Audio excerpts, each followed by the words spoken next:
They're banning out Bengi in game 1, or what they thought was going to be Bengi's champion pool. Gragas came in as a first pick. They're already changing now. Kalista, Alistar, so they look towards the bottom lane. Urgot is obviously the first pick they're going for. The side choice as well has to change here. We thought maybe they would try and do something like 3 jungle bans. That's clearly not the case for EDG right now. The Kalista ban, honestly, does, like you say, prioritize an Urgot first pick, because last time they had to trade. It should. Here's the thing about these two teams. It's so hard to predict exactly what the game plan is. There are certain lane matchups they like into champions like maybe an Urgot.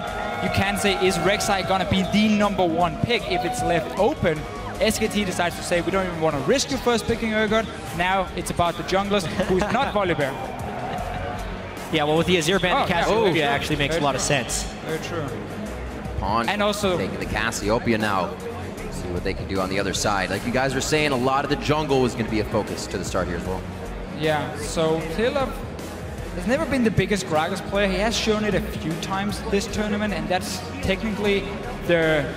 I'm not going to call it straight up counter pick to Rek'Sai, but the matchup a lot of junglers like to take. If you give over Rek'Sai, you take Gragas for yourself, and once you hit level 6, you're more than fine, and you have very, very strong early ganks as well. You just don't... You won't match the damage exactly of the Rek'Sai, but you have other ways of playing around the early game. We have to see if Clearlove decides to go for it if Rek'Sai does get locked in for Bengi as expected whenever it's open. He's openly said this is the #1 champion for him.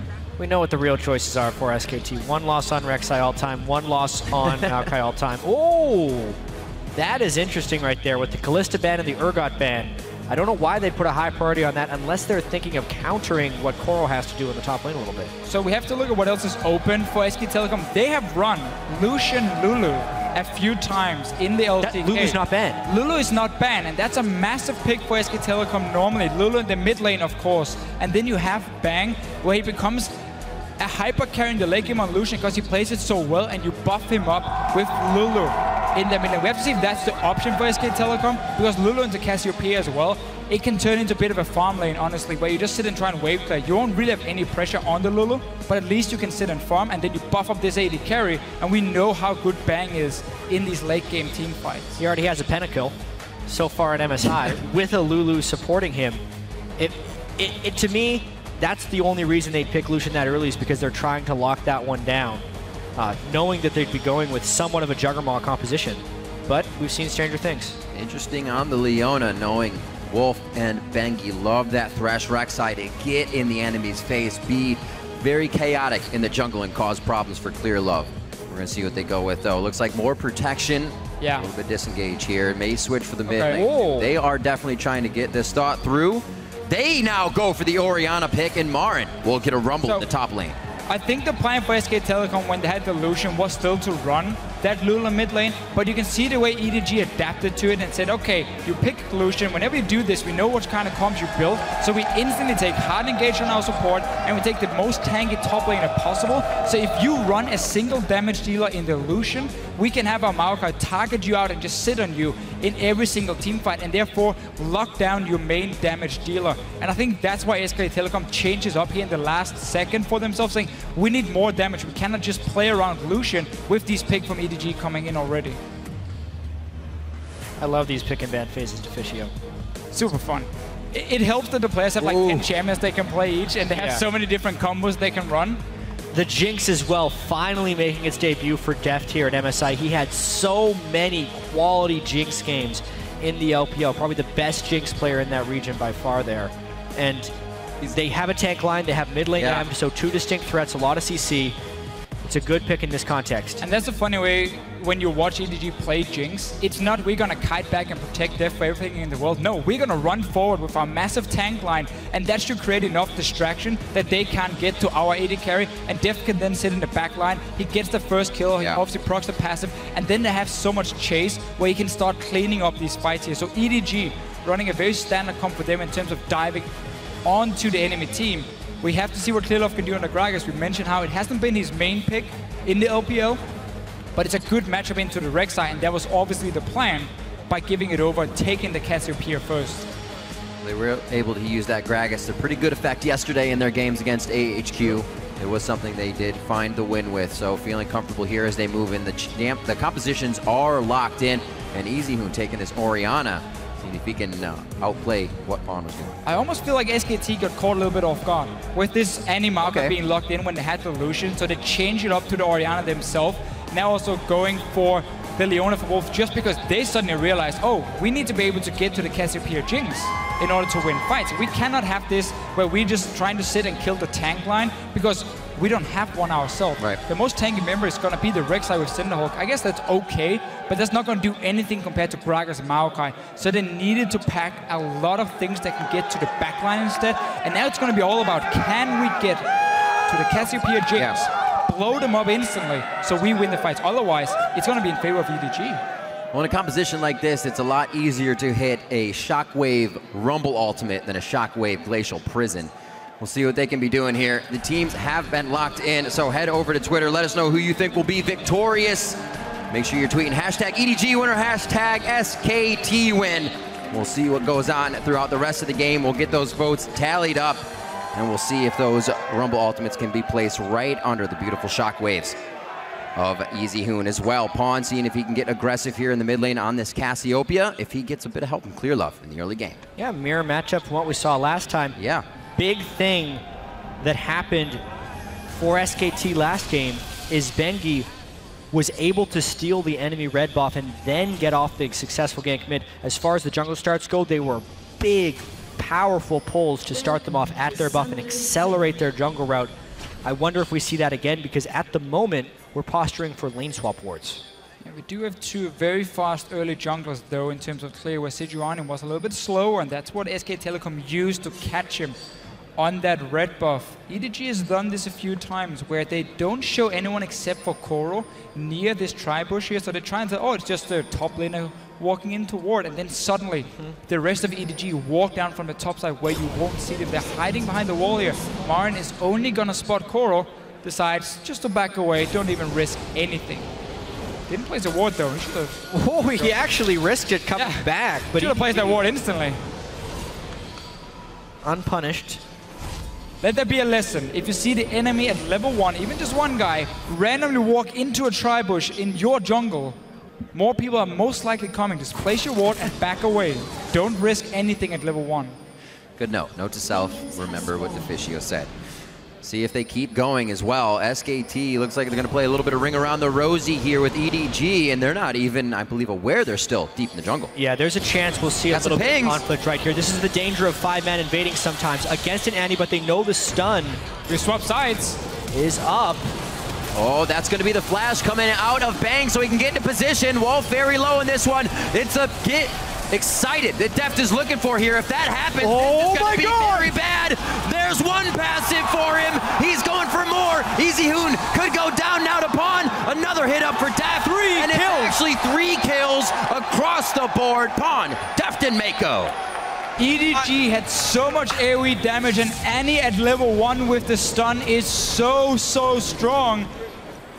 I just don't understand why SKT would loop back to take that fight. They have Flame Spitter. Orianna is not very strong at level 1. Neither is Leona. You need levels on these champions, but all the AoE that EDG can bring at level 1. Right. Through the Arcane Smash from Maokai, the Body Slam, the Noxious Blast from Cassiopeia. Literally every champion that is on the EDG side, maybe save for Rek'Sai, but this Gragas equalizes, is better for EDG. So a 5v5 like that goes how it's supposed to and starts EDG out with a massive lead. Massive lead, and they get matched up in the lane now against Wolf and Bang. Definitely keeping them off a bit of farm here. You're going to see a few CS miss. We'll see how aggressive Wolf gets, but it's not going to be anytime soon. He needs to hit 2 first. And every single flash used from SKT on their side here. Normally Clearlove is very good at adapting early on. If you see someone playing aggressive in lane with no flash, he will adjust his jungle pathing and he will go for one of these early ganks. Top lane is going to be pushed all the way into tower, so that's not really going to be an option. But a Rumble with no flash against the Maokai, that's a very easy gank to pull off for a jungler. So he can start moving down towards it. We can even see MaRin moving into the mid lane. Yeah, at this point, they're just hoping to get Easyhoon ahead. Pawn was playing very aggressively out here. MaRin, he couldn't push up in his lane, so why not push up mid? First harpoon missed, but they're still able to come up with the kill. Very nicely done. Easyhoon getting ahead on that Orianna. I mean, it's just a great roam by MaRin. He knew that it was dangerous in his lane, so why not go and try and make a play? And he also knew all the summoner spells were burned from the level 1 on both sides, and it's actually SKT who takes the biggest advantage of those bone summoner spells. Kill actually going to MaRin. Thought it went to Easyhoon, so he's actually still getting just an assist there to the kill that Pawn got in the early fight in this game. 3-1 as SKT tries to repair a little bit and stop the bleeding from that early game hit. EDG definitely on par with their kill a minute here if they keep going for game 2. That's where SKT kind of faltered against Fnatic, but that's also where they learned about that aggressive gameplay in the early game. Should have been, yeah. We did see them try and counter-gang EDG a few times in the last game, and it paid off, honestly. They were predicting where they were sending different guys, and they were ready for it. Early pink ward down this bottom lane in the tri-bush. Of course, MaRin still no flash in this rumble, and we might not just have Clearlove. We can have even Meiko join in as well. MaRin, my friend. You're dead. Very, very dead indeed. Gets knocked up against the wall. EDG, they don't care about percentages. They care about the kills. And they care about opportunistic plays as well. That was an opportunity. They missed out a little bit when MaRin was able to get the roam in the mid lane, but they knew he was going to be back eventually, and they just went right for it, knowing that it would work. And because Clearlove already started at his own blue buff, and Bengi hasn't been down to this bottom side of the map, they get a second one for themselves. Now, the buffs are not that important in the early game in terms of XP. The camps are better, but it does mean you have the timer on it. You're going to delay it a little bit for Easyhoon with the next spawn because it was taking at 5 minutes. So once you give it over to the Cassiopeia, you can have like 2 minutes time, but you have blue buff on your mid lane and you can play super, super aggressive. By that time, Clearlove should hit level 6 on Gragas as well and be ready to challenge Bengi in these fights here around the mid lane. Ooh. There are a lot of people on SKT. Notice how MaRin is abandoning his lane a little bit because it is frozen on the other side. And Deft came very close to actually walking up to that turret, but is instead waiting for his support. It won't be enough, though. Whoa! Still going up for the turret. They did not expect that much of a party from SKT to come to the top lane. Deft, he is definitely going down as they micro in and out on that turret aggro. Very nicely done by SKT. They set that in motion. A few minutes ago, I should say. Well, the crazy thing here is nobody's doing the expected. I mean, MaRin with the first gang to the mid lane, just roaming from his own lane now, because he had no flash, obviously, from the bottom lane. He died down there. He just walks to the top lane. 4-man dives on EDG, so everyone here is trying to pull plays to surprise the other team. They've been getting a lot of kills for it. EDG will get a dragon for themselves, but Deft had to blow. Oh, he's healed though, and now MaRin, he still has no flash for a few seconds. Oh, again, MaRin actually just teleported back down to the bottom lane. Pays for it with his life on that one, and EDG starting to get a nice lead here. Comfort champions all around for them as well, coming out of picks and bans. Yeah, it's mainly MaRin just being heavily punished. The opportunistic fact that he has his flash down again and again. Then the fact that Pawn doesn't necessarily win a mid lane matchup, so instead he's trying to get it back with kills. They're feeding on MaRin a little bit. Yeah. As we've just seen a lot of unexpected moves, this one MaRin should have predicted, because you just dive 4 members on the top side. You even saw the dragon go down, so you know there's multiple members on the bottom side from EDG. Right. And you teleport down with no flash and ends up dying for it. So that was a big mistake from him. 2 supports might find each other. Pink wards. Fight. Wolf is winning at first. Gets stunned. Oh. He's got it, he got it. SKT always collapse very well in these situations. It's going to be close. Meiko gets a little help from Pawn there, just in positional aggression. He doesn't need to do too much other than walk that way, and they get out safely. So the ward's already something that both teams are almost going full fights over. And it's a pretty important ward battle there too, because in order to have control of that river, it allows MaRin to go top again and again, since he can't exist on the bottom side. They're trading points of strength here on this map. Yeah, this move worked the first time. MaRin died in the bottom lane, went top, got 2 kills. Now he was spotted by Deft. We'll still be able to take the tower if SKT wants it down. I'll be with the 4 members down the bottom lane. I mean, Koro. They gave all the gold to MaRin there too, as far as local experience, so they're trying to get him back in the game to get some rumble items scaling up. They're trying also to hit the next dragon spawn with the fact that you want to have double magic penetration on your rumble. When that hits, he should have at least Haunting Guys completed for that fight. And that's obviously what SKT wanted to do, of course, well. But now, Meiko's got the Q's done. Chompers don't hit. Thought the chompers would keep him in range. The one step causes the cast to eject him from the fight possibility. And they're not going to get anything out of aggression in the top lane. So MaRin does soak up some CS for his troubles of dying in the bot and not really being able to come back in the game there. Hopefully he can get a few more for the team's sake. Already 1,000 gold ahead here for EDG. Looks like they're starting to go ahead and over towards his top side of the map / middle now as we see Koro coming up. Outside of just the gold and the fact that these guys have been surprising each other, the fact that MaRin has spent such a long time walking across the map with the burn teleport, the overall experience in this game is heavily in the favor of EDG. Koro's got 2 levels on MaRin. Wolf is still a level 3 support versus 5 for Meiko, and that will be incredibly important come the next Dragon fight, or even as they continue to deny experience. One after the other, Bengi coming in, a very nice play, gets the sonar on a lot of feet coming at MaRin, and he knows to get out right quick. This top turret should go down quickly to answer for the bottom here, as there's no real Dragon to go after, and I think EDG is going to look for kills before they get this. This may be one of those times they go too deep here. Well, let's see. Koro jumping onto Bengi. Yeah, Flash is out. Koro's going to want to leave that one alone for now. It looks like they do just have Deft back at the turret. They don't go too hard on this one, playing it safe, but getting the advantages that they need inside the jungle of SKT. So with EDG having all 5 players on the top side of the map, SKT has already gotten bot lane tower. Now they just go for this mid lane as well. At least see if they can force a teleport. Bang needs to get out of there. Oh, right in from Easy. Or Pawn, rather, over Easy's ultimate. He could go down, though. Clearlove puts himself as the meat shield in between the culling. They don't have numbers in this fight. Oh, no! It shot it back towards Pawn. Bang easily picks that one up. And 2 kills coming in now for SKT. And EDG is slowly losing control of where SKT is sending all their champions. After this bot lane tower went down, we saw Wolf and Bang move into the jungle. You can see some of the walls placed on the bottom side already and go straight for the dive here. Ends up getting a few kills more for it. They are now even in gold despite losing 3 guys at level 1. Which is absolutely unreal, and it's so hard for EDG to keep track of SKT because of all the pink wards SKT has had. EDG was just able to clear them out, but the damage has kind of been dealt right now.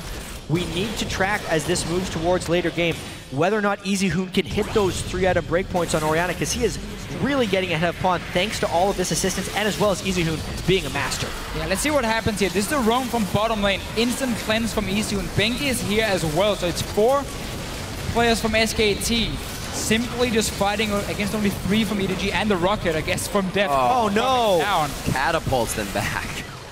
Clearlove with the anti-assist right there on Pawn. What about this Orianna as well in this game compared to the last one? The last one, it was an Urgot that was the 2nd damage dealer, so that's not really enough damage before you hit that 3-item spike for the Orianna. Now they have Rumble. Here, they have Rumble. They have Lucian as well, who's a lot stronger in terms of damage, straight-up damage dealt in these mid-game fights. So they have other ways, even Bengi on the Rek'Sai, where you can take fights now in the mid-game. We have seen how they try and get gold on MaRin. He's got the Haunting Guys, even started building towards the Abyssal Scepter for himself with a lot of magic damage coming from EDG's side outside of the Jinx. So they're ready to contest the next Dragon, depending though on what they have on the map. Teleport is ready. Yeah, we just got to take a look at the wards and vision control right now. EDG gets a chance for Scuttle Crab control, and they have 3 sweepers that have already been used, so they don't have absolute control over this. They also know that MaRin could teleport down. It's actually a bit of a tricky situation for them. If Wolf could somehow get level 6, that's the danger right there. He's getting caught up by Koro if they can take him down. I don't think Wolf is going to be able to get out of this one. EDG get ground that may make this Dragon theirs. The stats will help greatly here as this game has been evened out in gold the whole time. Something they need to start pushing forward. Once you get the catch, that's pretty much it. Wolf was trying to get in position because he knew SKT had a good chance in that fight. If they could get a little bit of position, it's just EDG found the opportunity, killed Wolf. They have the timer right here, though. They could have gone in and at least applied some pressure on EDG, try to stop Koro from recalling. He got to just back away and they got the Dragon. At least stay around, see if you can keep him there, and then have MaRin push a bit in on the top side, but decides to just play it super safe. Yeah, I think it's safe to say that that was a smart, safe play because Meiko had flash Tibbers. up at the time, and if you've ever, like, any type of mid-game Dragon fight, man. especially since it's been SKT's issue of over-contesting dragons that they can't necessarily fight for, once they lost Wolf, they just decided to play it safe. We did get to see, though, how important it is that you set up dragons before they even spawn in terms of the vision, because that allowed them to get in there first, find Wolf once he basically walked in on his own, and just catch him out. That secured them. Didn't have to risk taking a fight where Jinx is still going to be a lot weaker here in the early stages. Deft obviously really wants to scale up. Definitely a change from last game. A few forward wards really paying off for EDG. They were hardly on SKT's side of the map there, and it's already paying off pre-15 minutes on this one. 7-5 is the kills. Those two dragons over to the side of EDG. They're really hurting that 90% dragon stat for SKT, grabbing the first one. See what Bang can do here to give the bottom turret some breathing room. Farm alarm coming in from Bengi will probably pull them off that turret. And we see Clearlove, he does this a lot. If there's a lane where they feel like they can secure a fairly easy tower, he just walks down to this lane here and he groups up with his AD carry and support, and they just power through, take down the tower. SKT once again though is trying to read it. They have Bengi nearby, teleport for both top laners, and now they're going in. Deft with a bit of sun in his eyes, but he's easily able to turn back. Koro now with the teleport in. They're going straight past the turret on this one. Actually goes down along with Wolf on that play. Deft gets going 3-1-3. Yeah, Wolf got caught in a bad spot once again this game because they wanted to teleport in. They realized they were split up since Bengi had gone over the wall right there. And if MaRin would have TP'd in, it's arguable whether they would have just gotten an even worse result. It ends up having to be a Wolf sacrifice there. Definitely a game on par for EDG to get one of those very early Barons here as well with the way they're starting to control this map. Be a great game for them to win and an even harder game to lose. Deft on one of his main champions through the season, Meiko as well, and Koro on that Maokai. It would definitely be a mental hit if they cannot get this game to go cleanly. See now the pressure towards the mid lane as the outer turrets are down. EDG going textbook style as SKT tries to put up the defense. Still have a fair number of ultimates. Nice shockwave! That's two. Koro's the one that's caught. Vengeful Maelstrom is on to mitigate a bit of damage. Right to Meiko goes Bang, and he hits the ground. Bangi's now the focus of EDG, and they are turning away from the fight. Deft completely out of mana, only with the Gatling gun from him. Ultimate already used, and they did not get the damage they wanted out of that. Trading 1-for-1 here. SKT pulling the engage as soon as the minion wave went down, so that the tower helping as well. A lot of members low. Koro engage. Looking for something. Pop the Righteous Glory. Deft is full HP, but he has barely any mana left. Definitely flexing their muscles to keep this mid turret alive. Pawn just a few shots from going down. Clearlove over the wall. The Retribution kill coming in from Clearlove there. Bengi in a bad spot, and now he's in a worse one as he's down on the ground. MaRin and Deft face to face. Double kill coming in for Deft. Clearlove dodges the Zenith Blade from under the turret, and mid is theirs. Re-engaging fights is an EDG specialty. They do it again and again. Sometimes you call it greed, sometimes you call it opportunity. This time it was the latter. 5 kills now already onto Deft. And SKT completely splitting up the damage there in the last fight. EDG looking very strong here. It started out at level 1 with a fantastic start. Now they get down another tower. They have a goal lead. They got the first 2 dragons. As long as they keep up the war control, they will be able to constantly catch out SK Telecom. That was potentially the game-breaking fight at the moment because they had already been up 2 dragons. SKT was holding on. They came back. They clawed their way to those early turrets and some nice ganks, but they've given Pawn so much gold now. Sorry, they've given Deft so much gold now on the Jinx, and additionally, Koro was able to pick up enough assists that he is so tanky now, and there's so far away from hitting their big item breakpoints to do big time damage. See this one more time. Yeah, this is a re-engage. SK Telecom going in at first, trying to get a quick kill. Does get him down, but it's a lot of damage invested. Now, Bang needs to be protected. He cannot take down these 2 tanks on his own, and Deft is just left fighting now 1-on-1 after he gets the first kill on Bengi, and he's alone with MaRin, and Bang cannot do anything against the Maokai Gragas at that point. It's exactly what we discussed in Champ Select about why EDG plays Jinx. Everyone was in front of him dealing with it. He was therefore protected in the back because everyone else was getting dove off. The minigun micro there from Deft was really awesome to take down MaRin and then clean up the rest of the fight. And 5 kills on your late game hyper carry means you're basically gonna skip your mid game. You're gonna go so fast towards the 3 item spike where you really start shining. On this Jinx, Static Shift is a fantastic item as well. When you pop that passive, you run even faster. So Deft is in a great situation for himself. Let's see what happens here onto Easyhoon. Rest of the team in position to save him for that. 20 seconds onto Dragon. Nice to get the culling out as well. Cleanse on Easyhoon is also down from an engage there, so they won't have that for this fight. Yeah, and while Jinx is known as the late game hyper carry, I also think that she has this niche of just being a snowball carry, because even at the moment Deft will only be on 2 items. That's not late game hyper carry, but when he is this far ahead, that's the type of carry that can then take over and win the game like well before 30 minutes, which is why it's kind of such a nice champion for Deft and EDG in general. She does so well just on 1 item, also with the Gatling gun. The attack speed she gets from that to powerful just with an Infinity Edge, so you definitely agree on that one. And with the way EDG normally plays around it, now you have 2 late game scaling or snowballing carries for themselves, where SKT has to basically try and lock down both at the same time. Otherwise, they won't have the tankiness to stay alive long enough. I mean, again, MaRin is delaying his hourglass a lot by going for this Abyssal Scepter here, so he can't even play aggressive. It's going to be about his ulti, and then he's going to have to dance in and out the fight because he cannot sit there and take damage from Deft with 0 armor at this point. So it's only Bengi really sitting in the front line. And I mean, Wolf, yeah, you're Leona, you get some tanky stats, but it's nothing compared to the damage EDG can deal. And look at how much time they're spending up here already, walking back and forth, making sure they have the Baron vision that they want. It may even be something they go for quite soon. Infinity Edge Seal, Avarice onto Deft right now. Actually teleport towards the mid lane. They're going to keep consistent pressure here. That's Goro. a bit of a force. Yeah, that's a bit of it's a Goro move. Control 4 there. We've seen it before. Sacrificing the TP for pretty much nothing, though. We'll delay this because EDG now has to go send Pawn to deal with the wave pushing in the bottom, and it'll give SKT a little bit more time to try and stall this one out. Throughout this entire MSI, SKT has been the team for stalling out games and making things seem like they're not quite over yet. This game does feel a little bit different, however, because of the Cassio and Jinx on the side of EDG. There are still 2 carries who can't really get away if they get locked down. Right. So a well-placed Rumble ulti for MaRin. Now he's hit level 11 as well, got the rank 2 from it.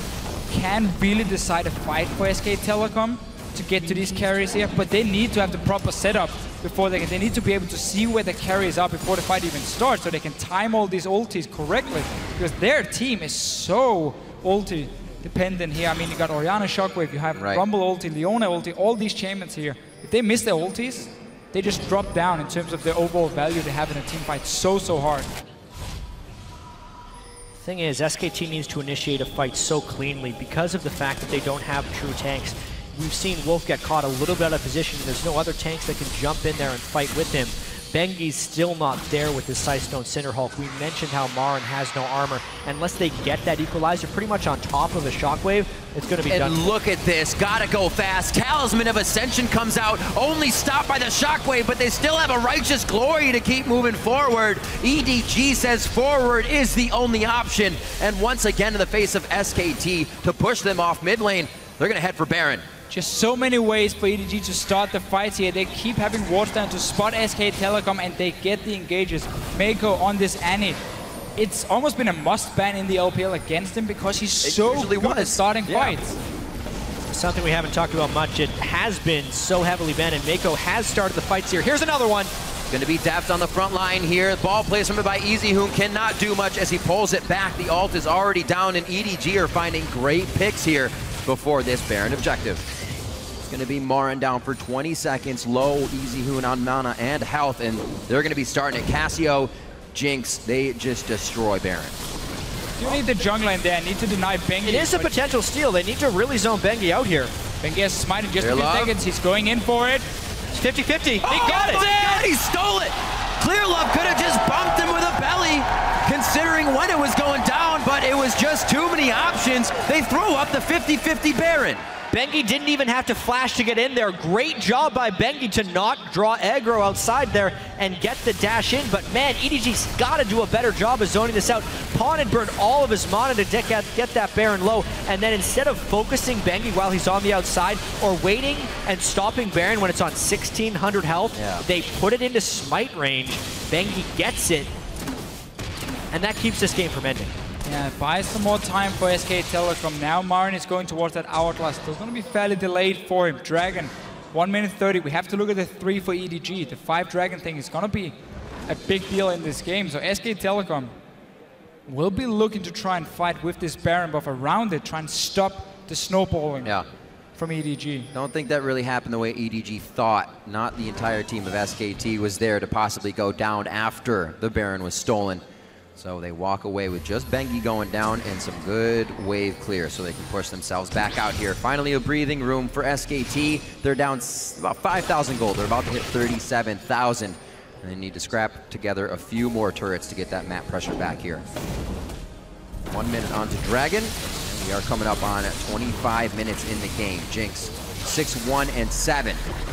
Gotta keep that carry alive for EDG. And EDG is doing a very good job pushing out these lanes here, preventing SK Telecom from even moving to this Dragon and start setting up all the control they need. Because as we mentioned, they need to have vision on EDG before they can start the fight. Because these ultis are so important for SKT to land. You cannot miss them. You cannot blow them on the wrong target, because then you won't win the fight. Especially now you are so far behind in terms of items. If you compare the 2 AD carries here, Deft has already hit late game on this Jinx for himself. So EDG trying to make sure SKT cannot move in safely and set up anything. Dragon is up in 15 seconds. The threat of 5 dragons is very real. SKT just needs to use this to try to get a positional advantage on the map. I don't think the dragon is the option for them, but because they have the Baron minions, they are posturing out in the mid lane.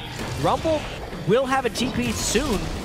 EDG thinking about barreling in for a fight. Here comes Deft now. I was going to say they don't have too much consistent damage to enter this fight with. SKT realize they've overstayed their welcome for the mid lane and have to reposition. Dragon now going to be a thing here. This is number 4, so it pressures 5. Something SKT has to go after here. They're planning the home guard TP right now. It's coming behind them. All the way back, about 2nd tier turret near the Wolf camp. Here he comes. Koro going right for Bang. Relentless pursuit is used. That's his escape. His flash is down. He's only got summoner heal. Pawn hits a great ultimate from the side as he's not even given a worry about Bengi. Meiko now turning back here, and it looks like EDG may not have assessed this fight correctly. A little too spread out. And you're right, Deficio. The carries to keep delivering the damage down. But it looks like EDG thrives in that chaos still. A 3 for 2, and they end up killing MaRin left. That's actually a very good fight for SK Telecom, and it displayed the advantages they can have in a fight. MaRin ran through Deft with a great equalizer plus flame spitter. EDG will probably control this dragon unless Bengi gets off another steal. He's spotted now. Bit of a sap. They don't have the greatest damage for dragon because those carries did go down. So Koro's got to fight him a little bit, and if Bengi takes the damage off the dragon, the rest of his team could arrive. It looks like he's run out of time, though. This time EDG plays it very, very safe. Or do they? Bengi's getting a backup right now. Koro, he is taking quite a bit of damage. There's not even any armor pen coming out right now from Bang, but he's still able to put it out. Few more shots. Clearlove misses. That was damage that was necessary for the fight. Can Jinx get there in time? The kill going down under Clearlove. Another kill for Bang as he picks up a double. Wolf a little too close for comfort here. Deft, gets pawned. Nice ult coming in from Easyhoon. What chaos in these fights. Draw, says Deft, and he takes down Bang. And it's going to be a double kill coming in for a pawn. The 2 carries stay alive, and they thrive in the fight. There's so many small fights here. EDG, they tried to push Bengi away from the dragon while Clearlove was just gonna finish it. But then suddenly SK Telecom had respawned. They ran all the way down. We got another big fight. EDG though, they got the dragon, they got 4 now. Let's see it again. So they're pushing Bengi away. Koro will sacrifice himself for it though. But because Meiko and Koro were pushing Bengi away, it left only Clearlove on the dragon, so it takes him so long to close in on this. And then SKT knows they have the rest of the backup. Thank goodness that ultimate didn't land from Jinx, because now SKT's continue the chase. But this is where the fight actually gets a little bit crazy. Pawn comes in for health. Terrible ultimate there by Wolf. Maybe the game changer. Never use your ulti there to try and secure a kill on the enemy support. He was already out of the fight. You need that to lock down the carries. Deft in the very end just stays alive, got a few good crits. EDG still ahead in gold, still ahead in dragons. We're back towards this Baron in about a minute's time, and then we're back to warding into the enemy jungle. Look for someone out of position to start the fight for both the teams, honestly. Yeah, and SKT is proving time and time again why they are a great team. They are so good at playing from behind. They win a lot of games from behind.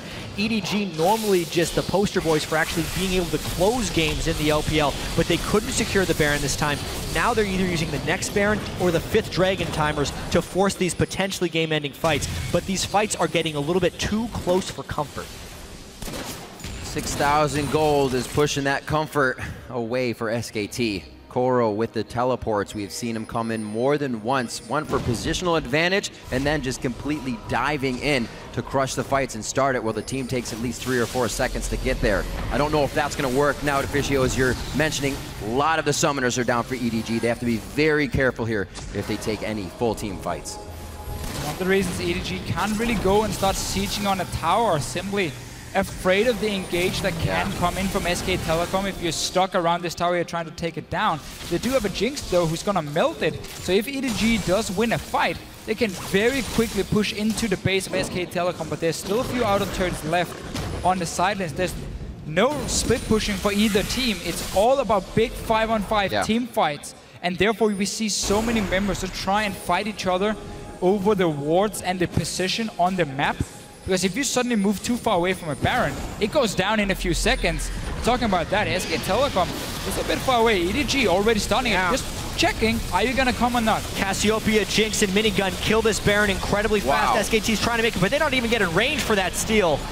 Equalizer down too. Meiko, there he goes. Oh, right on the Wolf. They're going to grab the support. That's an easy one. A beautiful ultimate from Easyhoon. But again, no follow-up can come from that. Just deterring EDG from a faster re-engage. Bang, what are you doing, man? One-on-one here. That's going to be the Righteous Glory pop by him. He activates it so he gets the slow from that Randuin's effect. And now he still has his Twisted Advance to stay in range. But it's the Super Mega Death Rocket coming in from Deft right from the mid. SKT staying too far away from the Baron here. They gave up so much ground for EDG to also start it, and we saw the damage they have. Now they're into the base. You have that Jinx. These towers, they're down in just a few seconds. Yeah, also the Equalizer being used to try and steal it just gave EDG so much freedom to continue to take advantages. SKT not cutting their losses in time right there, losing a few members that they didn't necessarily have to, and because of the power of these Baron minions now, EDG looking to push. And I just love, again, the decisiveness for EDG when it comes to Barons. Because even when they started, if they see SKT move close to it, if they feel like it's a risky, this time I guess. Hey, they were still decisive about the last one. They wanted it, right? If they felt it was risky this time, they could still back their way in time because they had the wards to see SKT coming, and then they just melt it down, use it to get inhibitor, open up the map. It's still going to be about team fights though. We're not going to have anyone split pushing and being the hero. Well, we'll see if there can be a hero coming out here. SKT needs to try very hard. Pretty impressive that EDG can now make SKT walk to the beat of EDG's drum. After we saw a very low kill first game, EDG's getting exactly what they wanted. The second one, chaos, kills, and a gold lead. Now 31 minutes in. And 1 minute away from the 5th Dragon happening. We can see there's actually decent ward coverage from SKT, but they are not in position to defend those wards. This is most likely going to be the fight that could end the game for EDG. And MaRin was trying to make a play beforehand. Not the best play. Hatching a ward there as he tries to get in that fight. Deft wanted a piece of it there from the river. And it looks like they're going to have everything in 30 seconds in final form. Yeah, this Dragon will belong to EDG. I'm not sure if MaRin was going to go for a play or just try and hide from a flank and see if they could then use it in the team fight with some sort of surprise factor. In the end, though, it doesn't work for him on this Rumble. EDG already pinging out the turrets. Bang doing what he can to at least push topside. Bengi picking up some camps for himself and trying to deny any resources that EDG could still use. But everything's already on their side of the map, getting taken down. Second tier goes. That minion wave is going to be pushing up. It might be EDG just going back after this with Aspect of the Dragon to close out the game. Well, I wonder if SK... No, yeah, that's definitely 5th Dragon. I was thinking with the teleport up for MaRin, there's a chance they could contest, but they really decide not to. SKT, now it becomes more important than it has ever been to lock down the carries. Death Cap, Elixir on pawn, Deft sitting on 4 big items, and really SKT just needs to find a way of controlling a fight of some kind, because the precision and aggression of EDG has been keeping SKT back for the last 20 or so minutes. But with the talisman for Meiko here, and the fact he upgraded his Sightstone as well, he doesn't have any kills yet, which is such an important item when you play against supports like Leona, who can engage on your carries from a long range. There will be 2 flashes though from EDG to dodge out of that one, and then simply just stay in the back, while you have these mega tanks in the front. Clearlove and Koro, who's been basically on fire all game long. They've been winning the fights for EDG as well. And look at the items from there, nearly unkillable. And oh no. Slowly pushing their way in. Definitely hard hats on here for EDG. They don't want to go too crazy. It is in their blood to do so. And they're just going to wait it out. The minion wave is what they will need to pressure onto this turret. You can see the top side already being aggressed on right now by Koro, and they are going to start spreading SKT thin here if they want to protect the base. Wolf has been using his solar flare far too early in multiple fights this game. It's really punished SKT. Now EDG can push with impunity. Looks like we're going to get a home guard teleport as well, right inside the base from Koro. Dives in, is slowed down immediately, but he is causing chaos that SKT has to go and look for. And as they turn around, they get hit in the back of the head by Pawn. That's going to be the entire team going down. They'll find MaRin on the fountain. Oh. He's Zanya's to stay alive. Deft's going to try and do what he can. It's actually the ace coming in as Pawn picks up another one and goes down to the fountain laser valiantly. What a gold lead. What a game. It's all even here at the midseason invitational, 1-1, as EDG are able to take down SKT 35 minutes in, 31-13. That level 1 for EDG turned out to be massive, but also the pick and ban phase. I honestly think SK Telecom realized that the plan was spotted by EDG. They already picked against it to try and counter this protect bang setup. So they changed up everything. Last pick, Leona for Wolf, who had a horrible game, honestly, on it. Wasn't on point with barely anything. And that really cost SK Telecom. The adjustment of who EDG was going to be targeting in the ban phase, the Azir ban and the Cassiopeia first pick, pushing Easyhoon onto something else and making SKT change their strategy a little bit. And SKT was playing catch-up the entire game, both from the pick and ban phase, then from the just boneheaded move early on, giving up 3 kills by fighting in their own jungle 5v5. After that point, they came back decently in the mid-game, but it was ultimately EDG with the high damage team and some really nice plays throughout the mid-game. Such great play coming out. Our first aspect of the Dragon, and why not? It would be needed in the finals against the highest caliber of teams to take them down. Final form there for EDG. They slipped up on the Baron a little bit, but as we said, it was a little undecisive. They actually decidedly won it, which was their mistake. That was the thing that gave SK Telecom some time, but the Dragon control was there from EDG. Close to every single team fight was in their favor as well, so really showed how to use the lead they got, and we really get to see what they can do with these late game carries as well. It's going to be an interesting match. We're already 1-1 here at the Midseason Invitational, and now for a deeper dive into Game 2, let's send it down to Shox.